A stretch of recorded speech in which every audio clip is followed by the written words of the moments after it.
টানা বর্ষণ, পাহাড়ি ঢল ও বন্যায় ক্ষতিগ্রস্ত রাঙামাটির পরিস্থিতি বর্তমানে নিয়ন্ত্রণে রয়েছে বলে জানিয়েছেন বিদ্যুৎ, জ্বালানি ও খনিজ সম্পদ মন্ত্রণালয়ের প্রতিমন্ত্রী এবং বন্যা কবলিত পার্বত্য অঞ্চলের তদারকির দায়িত্বপ্রাপ্ত অনিন্দ্য ইসলাম অমিত এমপি। আপনারা প্রথম দিন থেকে দায়িত্বশীলতা এবং আন্তরিকতা পরিচয় দিয়ে যাচ্ছেন বলেই আমি বলবো এখনো পরিস্থিতি আমাদের নিয়ন্ত্রণের মধ্যেই রয়েছে।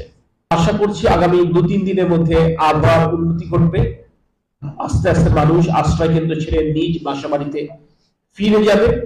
রোববার বিকেলে রাঙামাটি জেলা প্রশাসকের সম্মেলন কক্ষে প্রশাসনের সঙ্গে মতবিনিময় সভায় তিনি বলেন, রাস্তাঘাটও তো অনেক জায়গায় ক্ষতিগ্রস্ত হয়েছে, সে রাস্তাঘাটগুলো কত দ্রুততম সময়ের মধ্যে আমরা মেরামত করতে পারি সেই বিষয়টিগুলো কিন্তু আমাদের বিবেচনা আছে। সবকিছু নিয়ে আসেন আমরা কাজ করছি।